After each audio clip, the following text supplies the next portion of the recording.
नमस्कार विद्यार्थी मित्रांनो, आपला विषय आहे मराठी। कोणता विषय आहे आपला? मराठी। आणि आजचा सुविचार आहे, कोण वाचतं बरं हा सुविचार? उजेर। वाचन हे मनाला अन्न पुरवते व त्या अन्नाचे चर्वण झाल्यावरच ते पचते। बघा, सुविचार आजचा किती छान आहे बघा। वाचन हे मनाला अन्न पुरवते व त्या अन्नाचे चर्वण झाल्यावरच ते पचते। म्हणजे आपण काय करतो? आपण जेवण करतो, जेवण करत असताना आपण काय करतो? जो घास आपण खात असतो तो वारंवार आपण चावतो आणि चावल्याने काय होतं? आपली लाळ जी आहे ती त्या घासामध्ये मिश्रित होते आणि त्याच्यामुळे त्याचं पचन आपल्याला चांगलं होतं। तर तसंच आपण एखादं पुस्तक वाचतो किंवा एखादा प्रश्न आपण वाचत असतो, तर तो प्रश्न वाचत असताना आपण काय केलं पाहिजे? वाचन केल्यानंतर आपण काय वाचलंय ते आठवण्याचा आपण प्रयत्न केला पाहिजे। म्हणजे आपण आठवण्याचा प्रयत्न केल्यामुळे तो प्रश्न पूर्णपणे आपल्याला समजतो आणि लक्षात राहतो। लक्षात आलं विचाराचा अर्थ? ठीक आहे, ओके। बघा, आजचा घटक आहे गद्य। आता गद्य म्हणजे काय मी तुम्हाला सांगितलेलं आहे। गद्य म्हणजे ज्याच्यामध्ये धडे येतात, पाठ येतात, त्याला आपण गद्य म्हणतो। आणि उपघटक आहे म्हणजे धड्याचं नाव आहे आपल्या धडा नंबर 13, मोठी आई। काय धड्याचं नाव? मोठी आई। आता मोठी आई, आई या शब्दावरून तुमच्या लक्षात आलं असेल। बघा, हे चित्र मी कोणतं काढलेलं आहे इथे? ज्वारीचं चित्र। आणि ज्वारी कुठे होते बरं? शेतात होते। मग शेत आपल्याला धान्य देण्याचं काम करतं ना। त्याच्यामुळे आपण जेवतो, आपल्या घरामध्ये धान्य येतं, मग शेत आपल्याला धान्य देतं, म्हणून ती आपल्यासाठी काय आहे? आई आहे। शेत आपल्यासाठी काय आहे? आई आहे, कारण ते आपला उदरनिर्वाह करत असते। तसंच दुसरी आई कोणती आहे आपली? बरोबर, अगदी बरोबर, जन्म देणारी आई। कारण ती सुद्धा आपलं संगोपन करते, आपल्याला लहानचं मोठं करताना, घास भरवताना, आजारपणात आपली काळजी घेताना सर्व कोण करत असतं? आई करत असते। म्हणून आई आपल्यासाठी सन्माननीय आहे ना। आणि आपली जी आई आहे ती लहान आई आहे आणि मोठी आई कोणाला म्हटलंय लेखकांनी? शेताला। कोणाला म्हटलंय? शेताला। मग तुमच्या लक्षात आलंच असेल की आजचा जो आपला पाठ आहे, पाठाचं नाव आहे मोठी आई, त्यामध्ये काय दिलं असेल? आलं ना लक्षात आपल्या? ठीक आहे, चला मग सर्वांनी आपल्या पाठाकडे लक्ष द्यायचंय, ओळीवर बोट ठेवायचंय। चला सर्वांनी लक्ष द्यायचंय बरं। बघा, पाठामध्ये काय दिलंय आपण अभ्यासू या। बघा, आपली आई आपल्यावर किती माया करते, खाऊ पिऊ घालते, पोटाशी घेते, गोष्टी सांगते। किती छान असते आपली आई। असते ना आपली आई छान? कारण ती आपलं म्हणजे आपल्याला छोटासा घास भरवते, आपण लहान असतो तेव्हा आपली काळजी घेते आणि आपल्याला आपल्या उराशी धरते, आपल्याला झोपवते, करते ना, आपली काळजी घेते ना आई? ठीक आहे। या आईहून एक मोठी आई आहे, ती देखील किती छान आहे। तिने आम्हाला लागणारी प्रत्येक गोष्ट तयार केली आहे, कोणत्या ना कोणत्या स्वरूपात दिली आहे। हे जेवणाचे ताट पहा, त्यातला प्रत्येक जिन्नस मोठी आई होती म्हणून मिळाला आहे। तुम्ही राहतात ते घर, ते सुद्धा, आणि त्याच्यासाठी लागणारे लाकूड दगड सुद्धा या आईने दिलेले आहे। कोण बरे ही मोठी आई? तिचे नाव भूमी, जमीन। बघा, मोठी आई काय करत असते? आपल्याला लागणाऱ्या ज्याही गोष्टी, आपली आई आपली काळजी घेते ना, बरोबर आहे ना? आणि त्यापेक्षाही जी शेती आई आहे, जी काळी आई आहे, ती आपली काळजी घेते ना।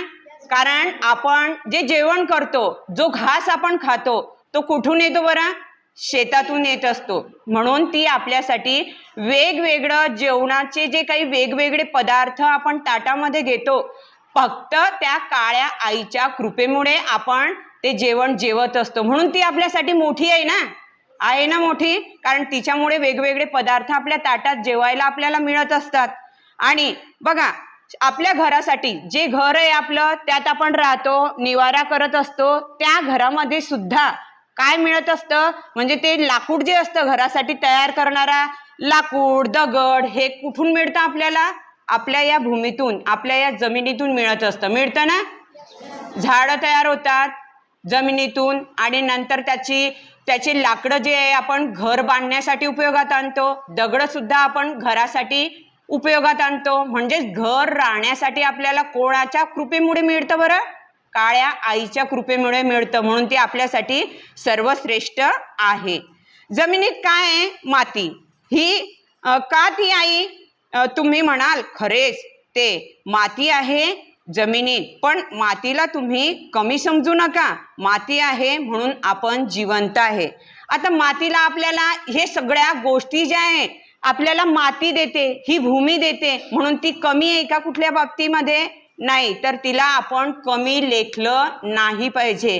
तिला आपण आपल्या हृदयामध्ये स्थान दिलं पाहिजे, जेणेकरून आपलं तिच्या प्रती जे असीम प्रेम आहे ते आपण दर्शवलं पाहिजे. तिचं संगोपन, तिची देखभाल सुद्धा आपण करणं गरजेचं आहे. कारण सध्याचा कालावधी कसा आहे, त्याचा जो कालावधी आहे तो कसा आहे, आपण जमिनीकडे लक्ष देत नाही आहे. वास्तव स्थिती है, यानी सही बात है.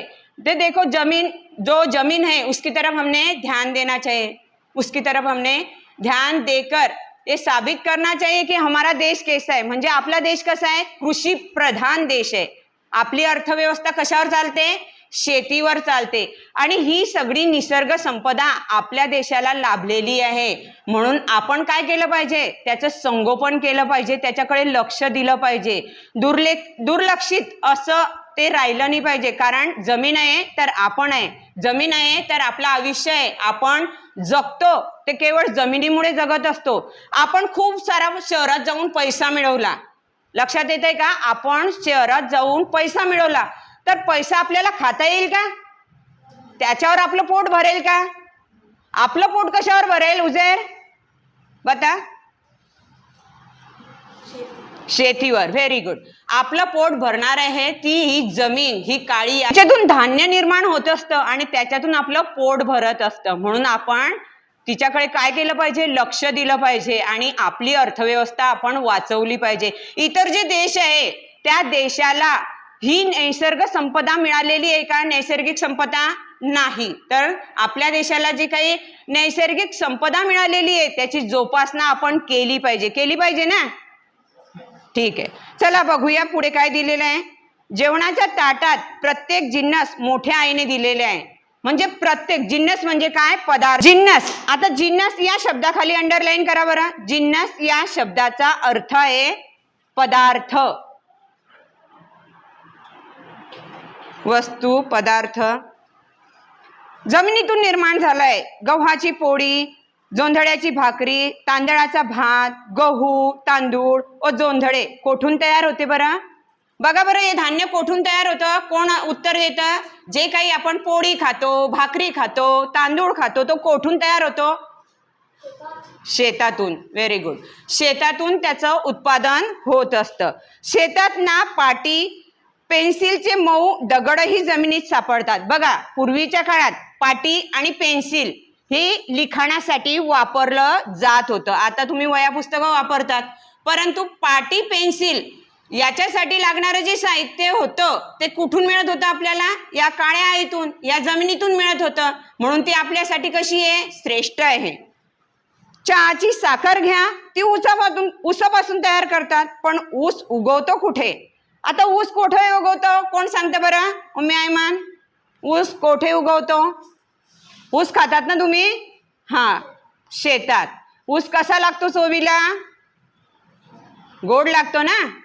हां, आणि बघा ऊस हा शेतामध्ये तयार होतो. आणि कोणत्या सीझनमध्ये ऊसाचं उत्पादन सर्वात जास्त होतं? म्हणजे ऊस कोणत्या सीझनमध्ये? बघा, आता काळे ऊस मार्केटला आलेले आहे, बाजारात आलेले आहे, तर कोणत्या ऋतूमध्ये येतात? हिवाळ्यात. कोणत्या ऋतूमध्ये येतात? हिवाळ्यात ते काळे ऊस मार्केटला येतात. जमिनीत रॉकेल कुठे सापडते? रॉकेल पता आहे ना? हां, कुठे सापडतं बरं? जमिनीमध्ये. जमिनीतल्या खाणी, आणि त्या खाणीमध्ये आपल्याला हे पदार्थ मिळत असतात.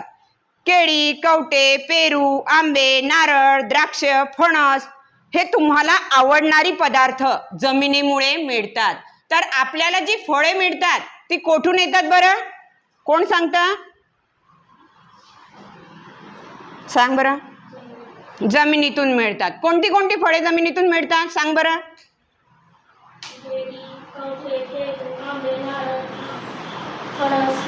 बरोबर, अगदी बरोबर. बस खाली. बघा, या काळी आईमुळे आपल्याला हे सर्व खायला मिळतं, जेवण मिळतं. आपल्याला खाणीतून वेगवेगळे रॉकेल वगैरे मिळतं, फळे मिळतात. हे सगळं आपल्याला मिळतं कुठून? तर या काळ्या आईतून. येथे आपण पाठ संपवूया.